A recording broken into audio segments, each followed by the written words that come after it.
Catus. Maximus here. Just a quick review of this 5/8 inch wide Titan carbide tipped scraper. This would be a gasket scraper, really for scraping just about anything. A lot of companies have these, Mac, Lyle. They seem to really kind of, I shouldn't say hit the market, but really got popularized in the last couple of years. And I'm just a little late to the game because I had plenty of other scrapers to use. The idea with this is it's a very square-edged carbide scraper, and you just have to be careful to have a very shallow angle when you're scraping so that you don't bite into any surfaces, particularly like soft aluminum. But the idea is that you just have a hard right angle scraper, and in many instances it's also ground, so it is very flat. It can end up getting a little bit closer and getting a little bit cleaner than, say, a more standard gasket scraper. This happens to be a snap-on here. This is a traditional one and what I usually use because it's much easier to get control, and the snap-on has a pretty good edge on it. There's also, you can scrape with anything. There's razor blade scrapers, anything with a sharp edge.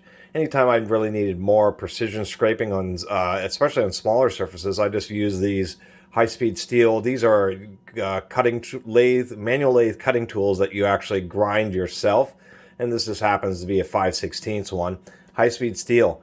This is going to be very hard, and since these are lathe cutting tools, they are ground super sharp, and so this is what I've always traditionally used. But I do like the idea of a straight edge carbide one just because it is pretty hard, so you can use it on iron, particularly like cast iron, and not have to worry quite so much about it getting dinged up and damaged. And that's really where I see these really having a lot more use. Is not really for just standard automotive gasket scraping, but for more specialized situations where maybe you want to scrape, you have a rusty steel surface and you're trying to scrape it to get a little bit of flatness. Maybe using this because you have a couple of dings maybe on some type of surface, and then the sharp edge of the carbide and its hardness would allow you to scrape and actually kind of do a little bit of a cutting action to actually remove any high spots or dings that you have. As far as how well it works, it doesn't do pretty bad. And Titan's gotten a little bit better. They even talk about using it on rust, and they do warn about using it on aluminum surfaces. And this one is made in Taiwan. It's not a Chinese tool. We got a couple little examples here. This we have a variety of different stickers. It's on a pretty flat aluminum surface, and we'll just see if we can't get this scraped off. Not super great, particularly on this paper sticker. Let me get a little bit more zoom here. There we go. And we'll just try getting a little bit of scraping action here. See, and this is one of the situations where it wouldn't be the best just because this is aluminum. It's a paper, and this would be the same as a paper gasket bonded to any aluminum component on an automobile, is that the paper wants to scrape, build up on the fine edge, and roll over, so you end up having to press pretty hard and use pretty steep angles, exactly what you shouldn't be doing. So carbide scrapers are pretty nice, but they're not perfect, particularly in these certain situations where you do have troublesome to remove gaskets.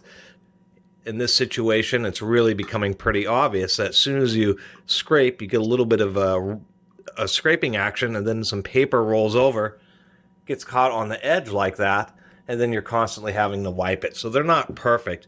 One of these types of scrapers in this situation is actually just a little bit easier because you just have a little bit more control. The edge isn't quite as hard, and you're less likely to dig in and gouge the surface that you're working on. Now, this also has some laminated plastic stickers, and I think the carbide actually would work quite a bit better in this situation just because the plastic tends to want to hold together a little bit better. Whoop, I did just scratch the aluminum there. But I can do just a little bit of work here. And generally speaking, it does do better on this plastic sticker than it did on the paper one. Maybe another example. Now here's a situation where a carbide scraper, surprisingly enough, works better. And in many situations, I know with machining and grinding that many times you use a softer grinding wheel for the harder the metal that you're grinding.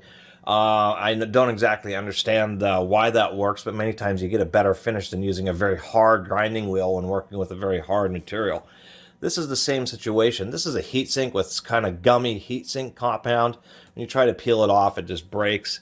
It can be kind of a bear. But surprisingly enough, on a really just pure gum material that doesn't have like paper in it, this carbide scraper does a surprisingly good job, because it just kind of gets right under it.